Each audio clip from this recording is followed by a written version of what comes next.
presented it before me. Well, you present life and death. Okay, before you we put life and death. Choose life and live.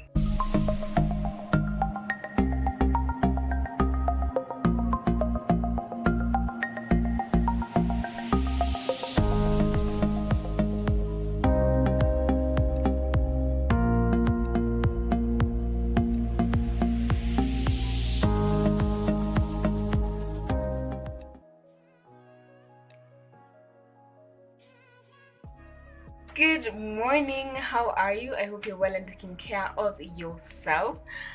So today's a very exciting day and I'm just extremely excited because today we start the hashtag God Did It stories. And I'm just very excited for everyone who's going to be part of this, everyone who is going to share their story. I pray that these stories encourage you, inspire you, motivate you, teach you something, the whole thing. I'm very excited. I also really want to say thank you for the feedback on the journal video. I didn't know so many of you journaled. It was very exciting to find that out. Twendele, if it's something that you have learned, please try it. It's exciting. It's beneficial. It's beneficial. Truly, it's beneficial. By the time this video comes up, it will have already the World Mental Health Day will have already passed. So I just want to say that I hope you are taking care of yourself and of your loved ones and seeking help if you need to seek help, and knowing that your mental health is also very, very important. Okay, so happy post mental health day.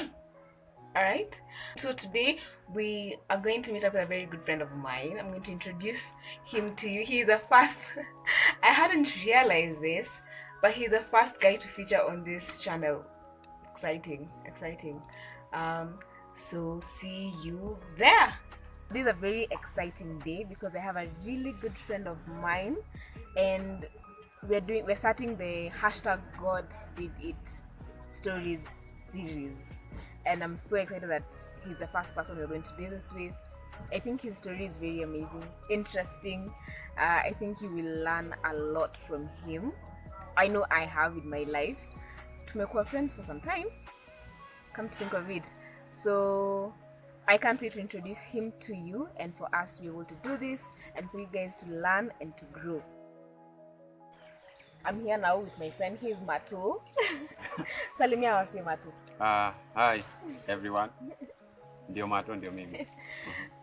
Marto is very fun and interesting, and you're going to sijui mwana na ama nakuwekea pressure Sana, nashindwa am I fun? Am I even interesting? But so Marto, tell us, who are you? Who is Marto? Marto ni fourth born, first of all, in a family of 7, and a graduate architect, and then now a Christian. Yeah, that's Marto. Okay. If you want to know more about Marto, just watch the video on 10 questions with Martin and you'll get to know more about him. Yeah, for sure. Alright, so we'll get right into it because we don't want to make this so long. Yeah, Marto, we're doing this series, hashtag God Did It stories, because we want to give hope and inspire people and tell them, you know what, if God did it for me, he's able to also do it for you, and you can trust him. And like nizile vitu zimehappen kwa maisha yako unafikiria enyewe kama si God. There's no other explanation for it. Yeah, for sure. Yeah, so tuambie, what's your story? Tuanzie wapi? I think venye nilikuja, it's a story that really God did it. Yeah, it's a God did it story. Because my mom tells me that ile time alikuwa time nili knock. Alikuwa So when you're coming? Yeah, when I said I'm coming, she was actually like talking to her friends. And then at that time she was broke. She didn't have anything tuseme ya ku appreciate kama angemsaidia kuzalisha. So when the time came, she felt it and she didn't want to ask for help because she didn't have anything to appreciate them with. So what she decided to do, she went to the house peke yake, anaambia akachemsha maji, akabana wembe and all that. So akanisa peke yake. Wow. Yeah, so that's how I came. So unasema, you know, it's really God did it, because you know my mom actually, and even if you listen to stories and I have a friend, I should definitely bring that friend here, and he does work with, you know, women, and just the whole care for pregnant women. And the first advice I remember he told me was that always zalia kwa hospitali. So for your mom to be able to do that, nuka kuwa healthy, nuka kuwa sawa. Hopefully niko sawa, I'm healthy. Kuna kitu wrong. Because you know, I'm looking at it nasema je angekosea, you know, kuna hizo sijui as in I was the fourth one, but hizo zingine alikuwa anasaidiwa, you know. So this one, you're like, your all mercies in the hands of God. So I think that's one of the great God, the greatest that Mungu amefanya. Wow. So ukazaliwa with your own mother. With my kwa nyumba. Kwa nyumba. So much strength, so much respect for her. Yeah, when it was the Israelite women. Kwa nini? Is it Exodus? Walienda kuambia Pharaoh when Pharaoh wanted Moses to be killed. Akasema these women are too strong. By the time to fike washa they leave. So I think my mom is like Israelite.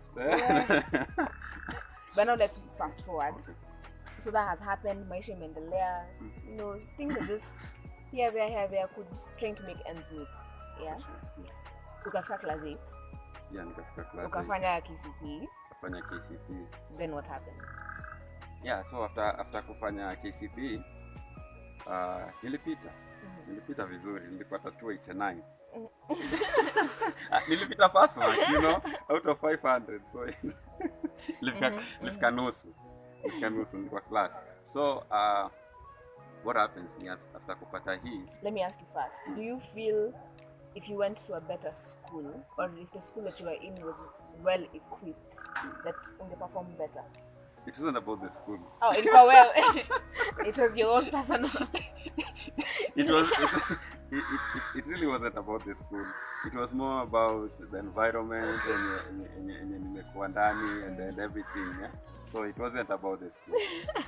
Okay. Yeah, the school was good. Nikapata 289. Nikapata 289. And after kupata 289, now the results came out. We went to Chelsie High School, tukatafuta admission, tukasecure a place in Chelsie High School. My mama akanipaia ilikuwa trouser. That's what she could afford. So after kubuy trouser hakukuwa na doi ingine maybe ya kulipa fee, because at that time it was a bit high end. So hiyo mwaka nikailienda hivi. I didn't go to school. So that was now in 2007. 2007 nikaisha hivi. So hiyo unafanya kazi mtaani hivi wenye tunapewa. So after 2007, 2008 tukakuwa tena na another hope. Kaenda tena isili tukarenew the same later. This time ilikuwa shati. Bado hiyo feel ilikuwa high end. So another year. Now hopes in 2 years out. Yeah, now it's 2 years. Unaboeka, you know, now you una give up. Una ile strength ati wacha nirevise dose takuja, because every time hakuna do, you know. Na mabishto yako washasonga, kwa sababu mabishto yako wako form 2. Yeah, wala sasa tulikuwa nao primary. Yeah, wako form 2. In fact, my best friend akienda shule nilimbebea nini? Yeye alienda mbele, so nakumbuka nimbebea suitcase. Nampelekea nini huko Machakos, and we walked kutoka Mathare, me and his brother. You know, unampelekea, unajua yeye anaenda shule, unarudi home. Heartbreaking, I can only imagine. Yeah, but somehow. But please explain to me what you are feeling during that time, because I can imagine it's very hard to see people move forward with their lives. Na wewe bado uko tu. Yeah, ilikuwa discouraging, and I think at that point here, nasema something good about that ni ati when you are young, we are not so much exposed to so many things. Hakuna so much differentiation kama saa hii that you can see your friends who feel vibaya. At that time you are innocent, you know, and so you are able to like handle that. You look at it as a way of life. So but nakumbuka every evening there's a place tulikuwa tunaishi, there's a place kulikuwa na kahili. I could go sit there and I just used to kuangalia watu kutoka shule. Mlima iko hapa naona mbali and I just admire them, the fact that two wamevaa uniform. Mazi, I don't think we understand how privileged some of us were that ulienda shule. It wasn't a struggle. Like ulipass, ukapata letter, mzazi wako akakulipia school fees. I don't think a lot of us appreciate that and how much that takes. It's a good thing. Mazi. Yeah, you just like kuna tu tuna uniform. You know, at that point it doesn't matter which school is it. Kama ni shule za mtaa, ama ni the best school, ama ni national, that unakaa tu na ule mtu ako na ka uniform. And you're like utaja by your uniform. So day by day I did it religiously every day in the evening. Wow. From 5 to 9 nilikuwa naenda kukaa hapo for that kahil, and I just look at them. Kwa sababu ni mlima watu wanapanda, so you are able to see them from the time wanapanda hadi wanamaliza hiyo mlima, and I just look at them, and then after that ikifika place labda ni dark naenda kusafiri. So did you do jobs during these 2 years? Yeah. Okay. Nilikuwa nafanya job again.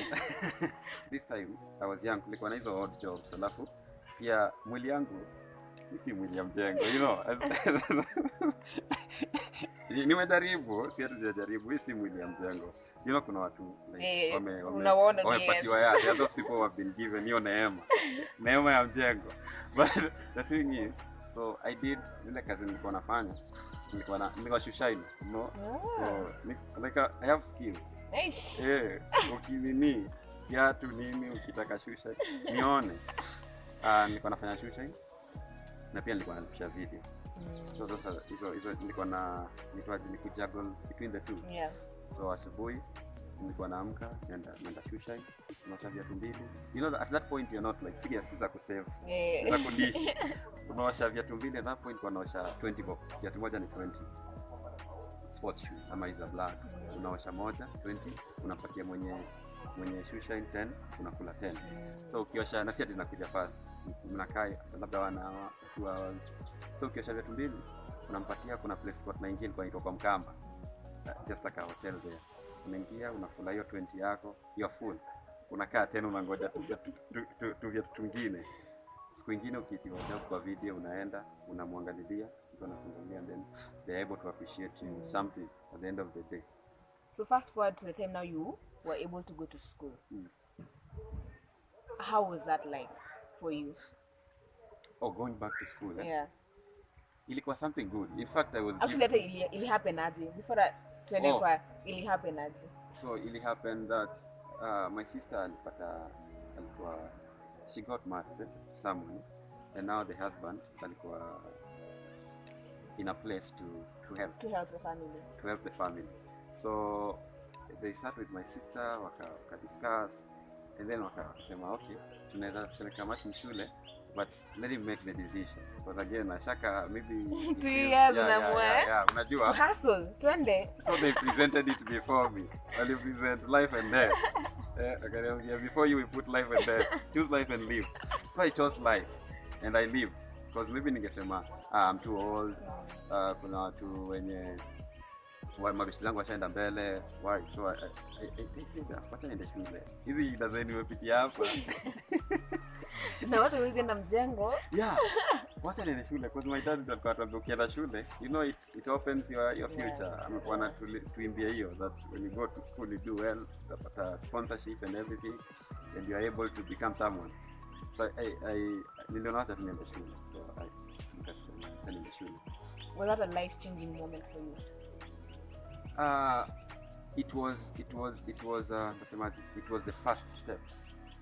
It was the first steps, kwa sababu naweza sema like it was hiyo ndio initiate.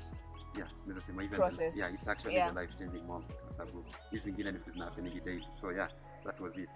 Your time. Hey, nilienda shule. I was happy.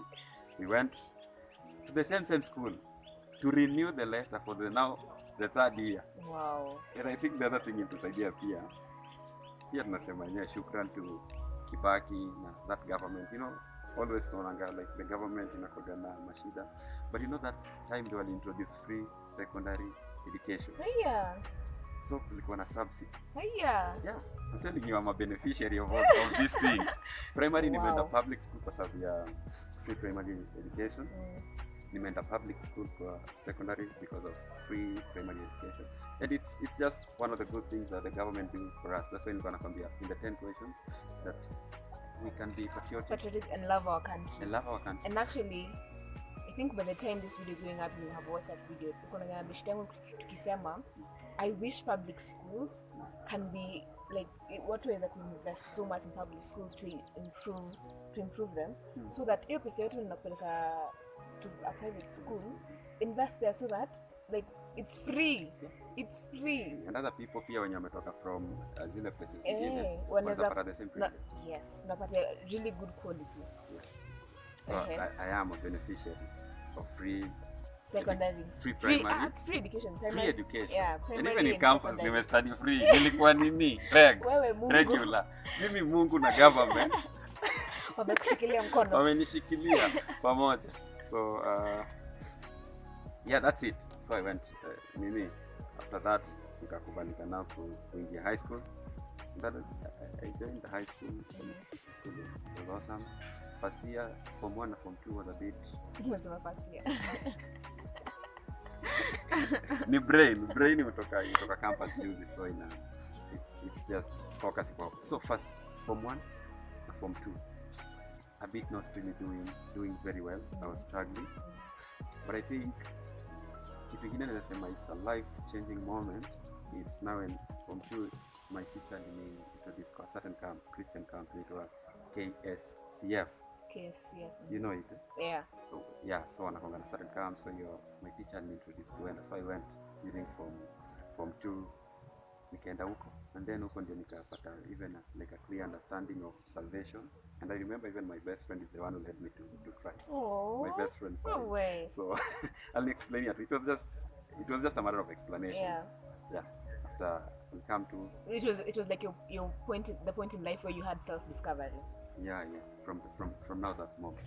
Unajua, I think that I've been thinking about this because I also nasema hapo Form 2 I asked myself the question that really changed my life, which I shall do a video on.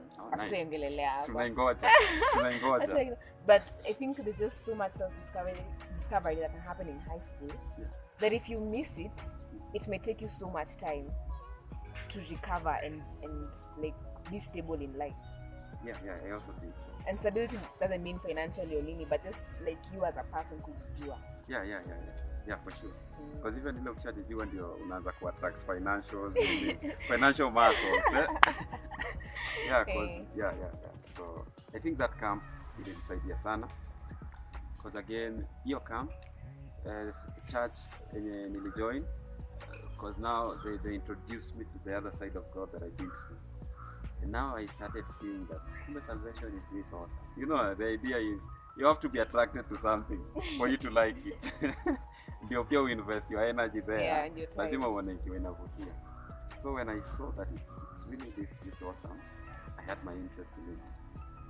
So nikaanza kuenda, and through that now, through your relationship na God naanza kulearn about virtues, hard work, nini. So in Form 3, I started working really hard. Nikakuwa bukuoma. No way. Ngakwa wale wasi extra paper please. No, extra paper nilikuwa naitisha but to get pay homework. No, homework I didn't like, by the way. Sikuwa nafanya. That is my weakness. Homework na mimi hatukuwa. Mimi nilikuwa naogopa kuchapwa ama kupewa panu. Mimi pano nilikuwa even at Form 4. My teacher wa English alikuwa tu ananifukuza class kwa sababu sijafanya assignment. But I was doing well kwa sababu nilikuwa nasoma textbook. Ni to that walikuwa tu wananidiscipline. Sababu anyway pia nilikuwa nakosea. Yeah. It's good to do assignments. Niko sometimes una give in. But nilikuwa bookworm. So nilianza wala watu wenye mnakula ito venye like nilianza take advice seriously. So unakula haraka unarudi class unasoma. I remember the first few days, this is something that started us out. My classmates, you know, venye tu watu waaga, watu hupenda kukusema, you know. Obviously. Sasa umse form ni gani? You know, in our class, a very good friend of mine, going to Roberto Daniel, he was always the first one. Yeah, tangu tukue form 1. And he was really good and naturally bright. So I started working hard. Now my friends wakaanza kusema, and this one thing nilisikia, because nilikuwa nasikia wakiongelea hapo nyuma. Sasa Marto anajikaza, haikuwa Roba ni natural. Haizi mshinda, Roba ni natural. And you can imagine those are the times unajaribu kupanda mlima and ini tunasikia uambiwi. You know it's better ukiambiwa. Unaweza sema ni uongo. But this one it's true because wanasema ukisikia. So and then you're in high school, but keep on too. By then you know what, from that time hadi tumalize ni mimi nilishinda Roba from like it was really like now a healthy competition and pia alisaidia to improve my grades. I also helped him to improve his own grades and we were really like best friends. Even just from one tukua even sports tulicheza pamoja, tulikuwa sisi wote tulicheza handball. It was my good friend, you know. Tulikuwa na isipokuwa tu ni watu wengine ndio walikuwa na issue for us. Walikuwa bring enmity. Yeah, walikuwa na bring that enmity, but me and him we were really good. Yeah, nifanya engineering machine building. Okay. So high school was very important for you. Very, very important. First of all, it was an opportunity presented to you that was life and death. Yeah, it was. Wow, it was. After a 2-year period of where you had lost hope completely, didn't think this was for you, didn't think you'd be, you know, ungekuwa kama hao watu wakitoka shule na uniform. Never thought you'd be there. And you received Christ in high school. I think that's God. The peak. That's the peak. Got to have a relationship with God, discovered yourself, you know, learned discipline and focus, you know. Then KCSE. And yeah, KCSE I did well. Nilipita, you know. And here too, through high school, opportunities more. Nilikam nikakuwa monitor in high school. And then after kukuwa monitor nikakuwa now the CU chairman. And hiyo time nikakuwa CU chairman nikakuwa captain in the library. So during that time, especially as a CU chairman, there's always something. I went to a camp. Here to camp, there's a certain lady alituambia she had written a grade akaeka kwa wall. Every time alikuwa anaiangalia hadi akaipata. So I also used the same. Nilikam where I used to sleep, nikaandika ka grade 8. So I used to wake up and even my friends motivation. Yeah, motivation, something that you know hizi vitu sometimes nakaga si real. So I did it. Nikaandika. So every time jioni unaamka unaiona, sometimes hauioni lakini iko, you know. Iko, watu wanaona. So I worked hard. And during my prayers nilikuwa naambia Mungu wenyewe, nimekuwa nasikia watu wasio wakaribiwa jina sana. Nata watu kazi yao ni kupenda tu Mungu. Hawasomi. Yeah, hawasomi. So what I did, mimi yenyewe nilikuwa naambia Mungu, let me as a first chairman, at least wacha ni pass, you know, just for the good of you, as in for the good of the kingdom. So I did very well. God, I think ni Mungu alinisaidia. Sisema ni hard work kama nini. I really can say it's God. Sababu hiyo motivation ya kuserve God ilinipatia motivation ya kusoma. And I remember there's even a scripture that my teacher sent me when we were doing our exams. And it always when I think it's Psalms 20 from page 1 of 19. And inasema that some trust in chariots, some trust in what? But we put our trust in the name of the Lord. And then there's a place inasema that in that time we shall celebrate. And I think it came to pass when the results came out. Now there was that celebration, and now as the CU chairman, the first one, you know, kuweka nini the record straight that we mean business, you know. See at and it was awesome. I remember even after exam, I met someone akaniambia, Marto, na venye ulikuwa uko committed kwa vitu za CU na nini. Ungekuwa yuko committed, si ungepata hata 85. Na nikamwambia if I was not committed to CU, maybe I would even have gotten a D or E.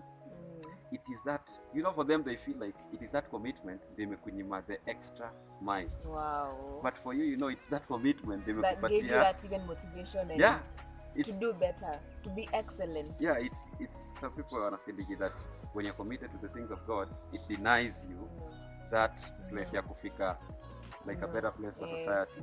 Which is a lie. It's a lie. Totally a lie. Nimekuwa proven, nimeprove with that, with so many things in life. Actually, I know we can't talk about everything today, but I wish we could hear your story about how you went to campus and the things that happened to you in campus. Hiyo ni nini? Oh yeah, for sure. Inahitaji unit, maybe unit moja ya nini, yeah, the whole semester we do it. Yeah, but I think we'll stop from there. Yeah. Marto's story is very inspiring because I don't know if you guys understand how devastating it can be for a young person to not be in school for 2 years, see other people go to school, see other people, continue with their lives, and unafikiria maze kwani God amenisahau. And God opened that door at the right time. Yeah, for sure. At the right time. And everything happened for that reason. And that's, as in, you opportunity kwenda shule, who knew? By the way, who knew? Who knew? I didn't tell you this one. There's a friend of mine tulikuwa naye the same primary. So we tulimaliza class 8 for 2 years alikuwa amejua nimedrop, alikuwa Paulo, also a good friend of mine. So walihama. When walihama, at some point, fast forward, nikiwa nimeingia campus, we met. So tulimit tu kwa gate nikitoka. So Paulo was surprised. And Marto unafanya nini huko? Because in his mind, uli drop out. Yeah, he knows. And he's sure. Because 1 year imeenda, 2 years imeisha. He knows that completely out. There is no hope. Yeah, either maybe nimekam tu kutembelea msee hawezi kuishi. Yeah, siwezi kuwa hapa, siwezi kuwa mtu around. So yes, Marto umekam kudu. It's like siniko cheikwa. Like he was shocked. And you're just not in JKUAT, but you're studying architecture. Yeah, so nikamwambia niko JKUAT nafanya kitu. God, nafanya apply something mathematics. But I'm telling you, as in alikuwa nikaa alikuwa akienda, you feel like ushiona nikamwona mse amefufuka, alikuwa amekufa. This is a dead guy living. Yeah, because you really can't believe it. That place ulimwacha, hatukuwa have like a time ya catch up sana nini and all that. But I'm sure even in his mind he's just like, if this guy did it. No, but even if this guy was able to do it, msi mwenye tulikuwa nadhani ame drop out meshaki imeisha. If mse like God anaweza kumfanyia hivyo, hakuna kitu God hawezi fanya. Yeah. People will be shocked. Wala watu wanakuona saa hii, they'll really like walikuacha unini. Wala wamekuacha udai. It's not like wamekuacha intentionally. Yeah. But it's because even evidence, circumstances inaonyesha. Yeah, it's not like they are bad people, but circumstances zimekuwa chini ya wanafinika utaja maybe. But then God does it for you. God did it. Yeah. So #God did it stories. That was Marto. Thank you so much for gracing this channel. Asante, mimi ndio nimeshukuru sana. What would you tell my people here as last words? The same, nilisema. Do justly. Actually nimepata the verse exactly venye iko. Ni ile Micah 6:8. Inasema what God requires from us.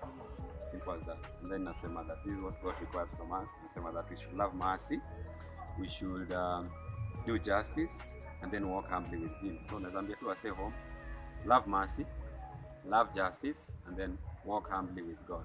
Wow. All right. So thank you so much, Marto. Asante. Thank you for starting this series with us. Karibu. I'm also waiting to watch others.